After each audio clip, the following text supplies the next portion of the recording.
favorites. I do not typically do favorites. I've toyed with the idea for years, but usually can't come up with enough. So I have several I want to talk about this month, things that I wouldn't maybe address in a regular book video, and I will talk about them here. And we'll see how this goes this month. Maybe I'll be doing more of them, maybe not. We'll just have to wait and see. Firstly, I think January might be kind of really one of the dreariest months out of the year. And November is pretty dreary weather-wise, but you have Christmas coming. So then, you have January. But there are some things that have been bringing me joy this month. And the first is sparkling nail polish. So this is Sally Henson's Extreme Nail Wear. Is that what it's called? Extreme Wear. Strobe Light is the name of this color, this shade. And having sparkly nails, I can't believe just how much it makes me smile. You'll notice I don't have it on right now. So that's because I had to, once it starts to come off, then I just want it all off and then I'll just start again. But I don't want to do it when the boys are up because I love to have lots of time for it to dry because I also got an undercoat or a base coat, that's what it's called. And then I do 2 coats of this and then I do a top coat and it stays on really well for about half a week. So I really like how it looks, so it feels worth the effort to me. But yes, that just made me so happy. Sparkly nail polish. And then I have such a treat for all of you coming in February. I don't have it scheduled when I'm going to put it up, but I had the honor of interviewing several members of the board of the Betsy Tacy Society. And we talked all things Betsy Tacy. It's so wonderful to meet with kindred spirits who love Betsy Ray as much as I do because they are a rare breed. And I hope that more and more people just come to know and love Betsy Tacy, as many who love Jo March and Laura Ingalls Wilder and Anne Shirley. I think they would love Betsy Ray and the whole series of Betsy and Tacy. And just the whole experience of reading Betsy Tacy in this month was just something that really gave me such joy, such warmth and coziness, and I can't wait to continue on rereading the series with Rainey. So you will see I had a blog that went up where I read the first couple Betsy Tacy books, and Rainey was in that blog.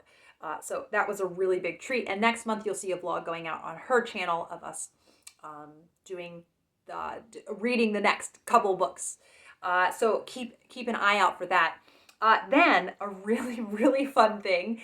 I invited a whole slew of booktubers to get on a Zoom chat with me and take quizzes that would be in honor of Valentine's Day.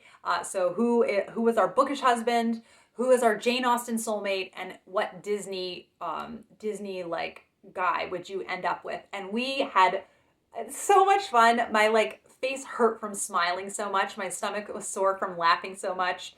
It was just such a treat. So that will be going up on Valentine's Day. And I thought it would be fun to just do something really special for Valentine's Day and just a bunch of silliness. So I hope that you enjoy that. There is a fair amount throughout it of people talking over each other. So it might be a bit confusing at times, but I figured I would just put it out there. And for people that are fine with that, they will enjoy it and get such a kick out of it.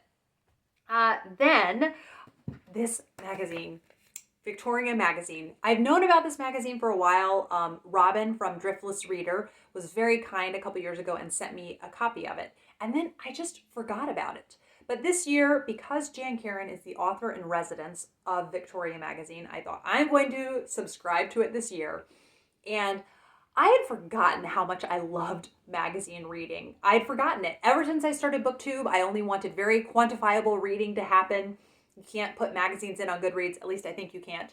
And I'm so happy that I changed things this year because on the days when I cannot pick up a book, like my brain just cannot handle a book, it is the most soothing thing to slowly, leisurely leaf through a magazine and enjoy the beautiful, beautiful pictures in here. And there's just so much love of coziness and home and beautiful things, surrounding yourself with beautiful things.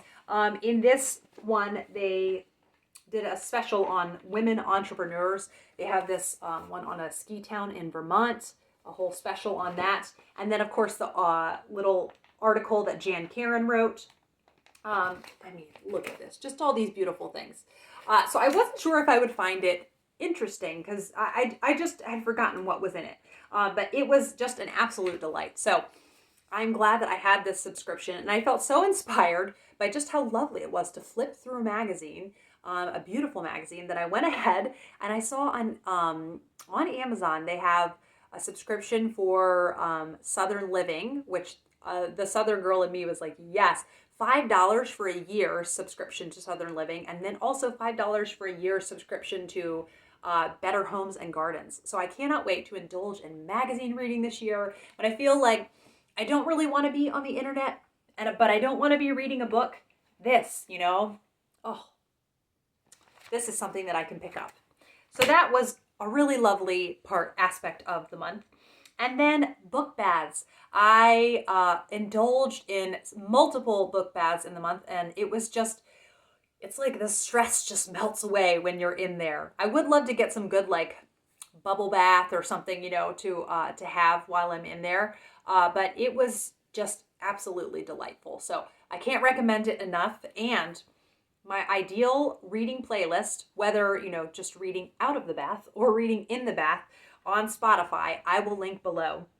I found it. It's called the Soft Magical Fairy Tale Playlist. And it really does, honestly, it makes reading books feel very magical, and just kind of like the ideal, kind of the height of human experience, just sitting with a book and savoring it. So I definitely recommend that. Check it out if you like to do music while you read. And then a couple K-dramas. Okay. Firstly, Mr. Sunshine. I started Mr. Sunshine in October in honor of Victober, because that was like the time period it starts out in. And it took me close to 4 months to finish Mr. Sunshine because of all of the pain and agony and anguish that the characters have to go through. It is not good times when Mr. Sunshine is set. It is a war-torn romance you are watching. A boy, or a man now, when he was a boy, was, born and raised in Joseon.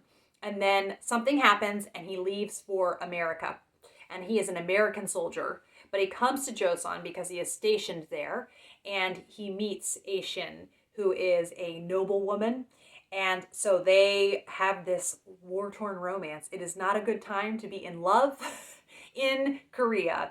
And just the atrocities that happen, and then realizing like the Japanese occupation in Korea, how long it was so heartbreaking. There are so many beautiful moments in this series. I don't know if I'll ever have like the emotional stamina to watch it again. It just rips your heart out and tears it to shreds.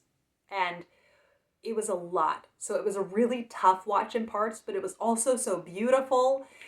I didn't know like how deeply I was going to feel from watching this K-drama. So it's the one that I definitely have the biggest hangover from. But my friend had just told me about the K-drama True Beauty. And I was thinking I wanted to watch Hotel del Luna, which is this sort of gothic, and it's got some like Korean fairy tale elements to it. It's so beautifully shot. But as soon as I started watching, I was like, no, this is just not light enough. And so True Beauty is what I started watching, and I am obsessed. I'm like a giddy schoolgirl about this. I cannot wait to watch more episodes. It's a romantic comedy, just like the most frivolous of things. But even in the most frivolous of K-dramas, there's always going to be some like deeper commentary happening. And it's about this girl who everyone bullies her at her school because they say she's so ugly. It's really hard to see the bullying scenes. They're just relentless. They're ruthless. And their family moves back to their old house. She's able to switch schools. And in between those two schools, she has figured out how to do makeup so well that people don't even recognize her when they see her. And so she's now the beautiful, popular girl at the new school. I'm only 5 episodes in, so I mean, it could plummet and all go downhill, and it will be, a series that I don't know why I spent so much time watching it. But for now, it's going to be a favorite series. The soundtrack is so much fun. I love having new K-drama soundtracks to incorporate into my like K-drama favorites playlist.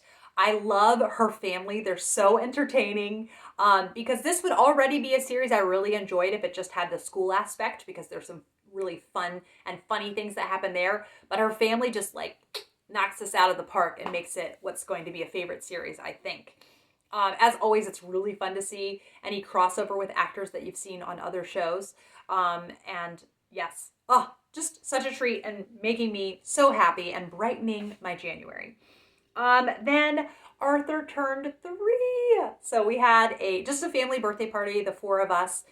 He wanted green cake and green icing, so I just did funfetti and dyed it green. Cupcakes, and he loved it. He had so much fun, and it was just really nice to celebrate him. And I love celebrating my boys' birthdays. It's so exciting to see them accomplishing another year of life and growing and changing. Yeah, so it was really, really fun to celebrate Arthur. And then I had the idea that my family would start on Friday nights making a pizza, homemade pizza, because frozen pizza, I don't love it. I don't love it. But ordering out pizza is more, is kind of expensive. So I thought we're going to do homemade pizza, and it is surprising just how easy it is. And we're going to play games every Friday night. So pizza and game night. And it has been a really nice tradition, and also nice because often the kind of fun that we have, Arthur isn't able to participate, but he's able to do. We have Candyland and we have Ocean Bingo, and I think he feels really special being included in the family game nights that we do. So that's been really nice to kind of anticipate every Friday we're going to do something fun together. It's really low key though. We just play several games, and it's a really nice time. I am relentlessly DNFing, just left and right. No book is safe if I'm not loving it. Yes. And then I found the most delicious way to make chicken. So this is called Modern Potluck by Kristen Donnelly. I was in the library browsing cookbooks, and there was a different recipe in here that stood out to me that looks amazing, where you have polenta on top, which I only just realized that grits are the same thing as polenta. I never realized that before until I started doing like stovetop grits and the package is labeled polenta, and it all connected for me. So anyhow, you do sausage and broccoli, and then you bake it with creamy polenta on top. I'm very excited about that. I'll be making that next week. But they have an oven fried chicken recipe in here, and I had never soaked chicken in a brine before. I had heard, I knew what brine was, but it hadn't occurred to me. And I had tried a couple times to do oven fried chicken.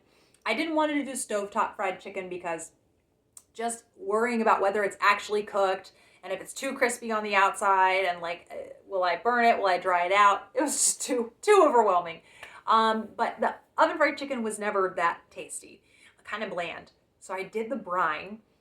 It's got kosher salt and a little bit of sugar, some coriander, black pepper kernels. Are they called kernels? Black pepper, a whole black pepper, and you soak it. You're supposed to soak it for 24 hours. I only did mine for about 10 hours, I think, and it was still so delicious, just absolutely packed with flavor. And then it's a mixture of cornmeal and flour that you soak the chicken in. You put buttermilk on it first, and then that. So yes, oh, so delicious. I will definitely include the name of the cookbook down below. I will be making that chicken many more times this year.